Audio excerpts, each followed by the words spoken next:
Predicting NFL Standings Part 1, the NFC North. Now, these answers might change over time. Obviously, before the season starts, I'm going to be finishing the series. But let's say, if a trade happens before the season starts, or, an injury happens that could very much change how, or, what I think the record is going to be for that team. The Russell Wilson to Denver trade, that's going to be a big thing of, what I think the record is going to be for the Broncos and just the teams in that division. And Carson Wentz now going to the Commanders. Things like that will change my opinion on records for those teams. But first, I'm going to go through divisions that I'm pretty sure set on players. For right now, I'm doing the NFC North, not only because I live in the Midwest, but because they're set on players for the most part. The quarterbacks in those should be staying the same. The receivers in those should be staying the same. And yeah, so just be aware that I might be making videos in the future of, we making not every part of the series, just a certain division that I might change because of a big trade or a big injury, of course, before the season starts. So for first place in the NFC North, I still have the Green Bay Packers. I know they're spending most of the salary cap on Aaron Rodgers and Davante Adams, and the fact that they got rid of Zadarius Smith. I think they might be getting rid of Russell Douglas as well as some other players on their defense. But I do have another fact for you guys that you guys will have to consider for why I think they will be first in the division. I can definitely see them going 12-5 this season.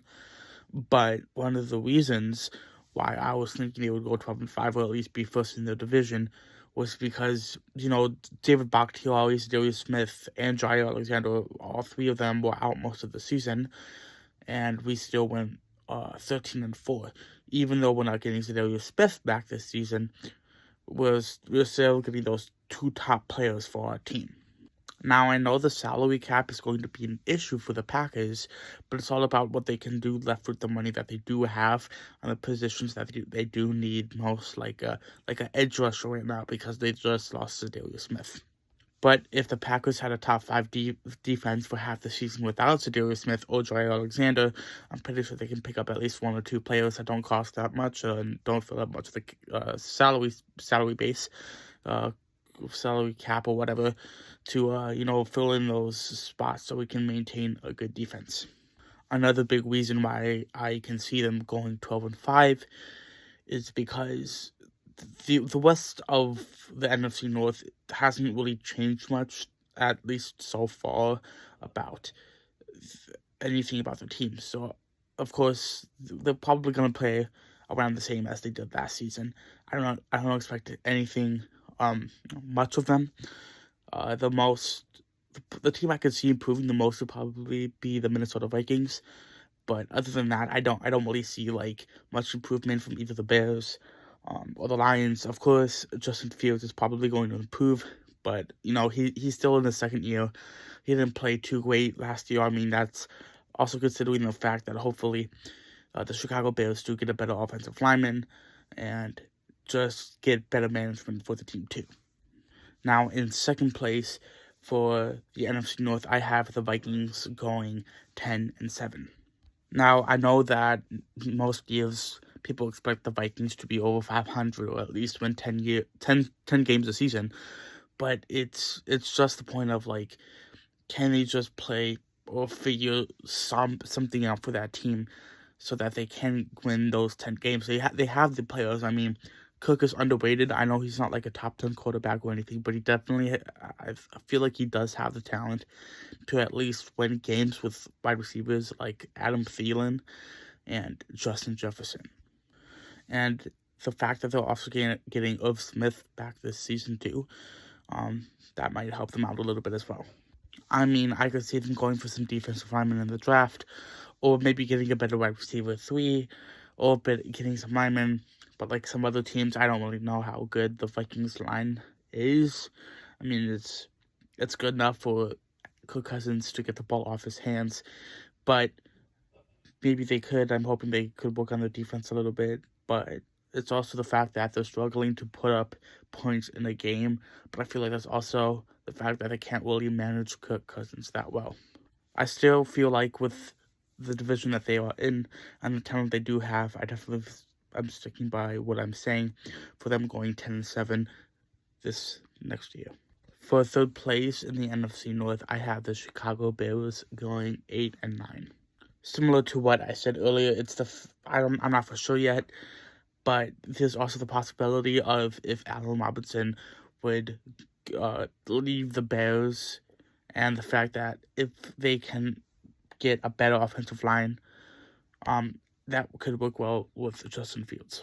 The thing is, we haven't really seen much of Justin Fields because of how bad the Chicago Bears offensive line is, and just the fact that they don't really have any star receivers on the team. I mean, the tight ends are all white. Darnell Mooney was decent half the year, and their defense was pretty good. I want to say the top 10. But they have pretty decent defense, but they just really need to start focusing on their offense this offseason and their draft. So that's one of the main reasons why I don't think the Bears will have a winning season this year, because they just don't have a set offense and their defense isn't the greatest. So unless they just pick up some like star players and then just get better management, which I know they're gonna get, but how the Bears are just playing the last couple of decades, I don't really see them doing anything special this year. And last but not least, I have the Detroit Lions going 5-12. I know next season they're going to have T.J. Hawkinson back, they're going to have Quintez Cephas back, and hopefully they're just going to pick up a few better players in the offseason and in the draft to make them a better team. I don't know if their coach got fired or not. I think he did, but I'm not for sure. The Lions are definitely a team that I could see that are improving, but it's going to be a while, at least a few years before they become, more like a couple years before they become a 500 team, if not over a 500 team.